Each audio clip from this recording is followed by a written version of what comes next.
My name is Ajay Chhabra. I'm co-artistic director of Nutkhut.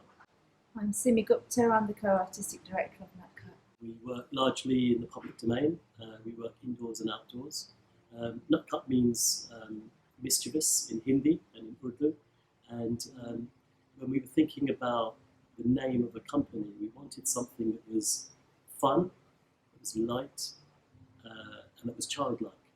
And the word Nutkhut, both Simmy and I have grown up with. It's a very positive word. It's a word that you would call a young child, an innocent young child being funny or being silly. So we wanted to create a company that had that spirit in everything that we did, and no two Nutkhut shows are the same. So that was the other thing, I guess, that was quite important for us, to not be pigeonholed. We're chameleon-like, I guess, in many ways, in what we make and what we present. Chameleon kind of, I think, comes from looking at all of those aspects of our lives and touching on different aspects when we're doing a show. So Ajay talked about Nutkhut being funny and mischievous, but the other side is that we do have a serious side where we want to look at points that are happening in the world that are precious to us, that are special to us.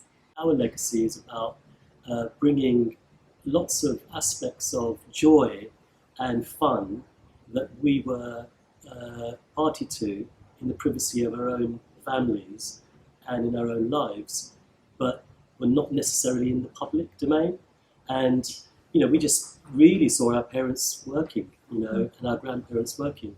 Simmy touched on my mother's family are from Fiji. Simmy's father was born in Malaysia.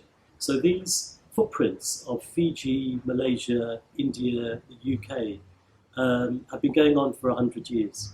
And we have been blessed, I guess, to slow down for a moment and take that legacy and start to tell stories. It wasn't until Bradley commissioned me that I went back to Bollywood, and I thought, this is what I'm going to do. And then I used the structures of Gupta that I had learnt, so that the Bollywood dance was really rigid and structured. So that's kind of informed by classical dance. Yeah, it had that undertone. And was that Bollywood steps? Yeah, that was Bollywood steps. At that time, really wanted to do Bollywood dance. It was frowned upon. I thought, I'm going to do Bollywood dance, and I'm not going to be ashamed of doing it, and I'll do it with the calibre and style it needs to be performed with to give it respect. And if we're not going to perform indoors, then we're going to go outdoors and kind of start that whole journey. When we both came together, we reverted back to time. Where did we play? We played in our public parks. We played in our back garden. We played in our front room. We played in our community centres. We played in these places where there'd be people not telling you to be silent, but almost encouraging you to play. And I think that's how we've ended up. And just one other point about public space. When I was growing up in the late 70s and early 80s, public space was at a premium. We were told not to go to the public parks. We were intimidated because there was the National Front movement, there was the right wing, it was just horrible. You'd get abused at, you'd get chased out the park. So our parents were like, well, play in the garden, play in the house, play in the community centre, play somewhere else. So that's for us where, when we sort of came of age, I guess, it was kind of reclaiming that public space. Public space is for everybody and for all. And how can we make fun stories and put smiles on people's faces when they go to a public park, rather than go to a public park and be abused or thrown out.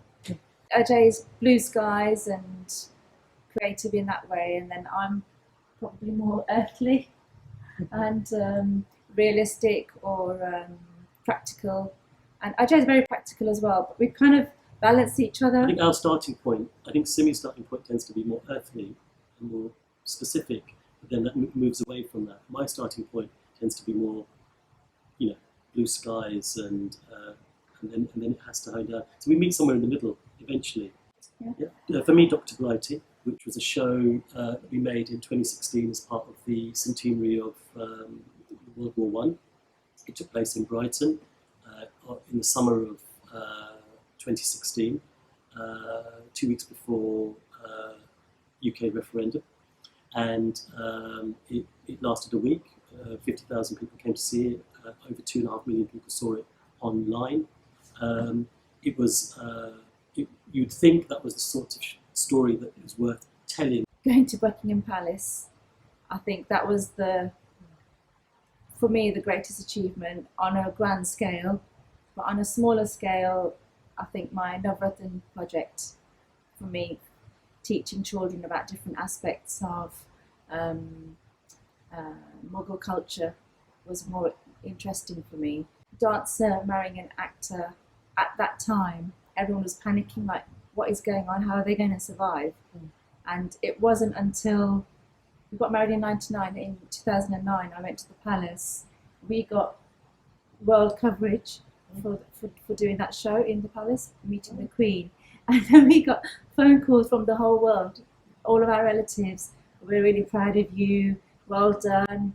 So it was kind of, we got that recognition from our family finally at that time. And since then we have got support from. They stop asking you when you're going to get a proper job. Yeah, that's it. Yes. No, I think my dad asked me the other day, so are you working? Are you going to work? This is just fun, isn't it? Yeah. Yeah.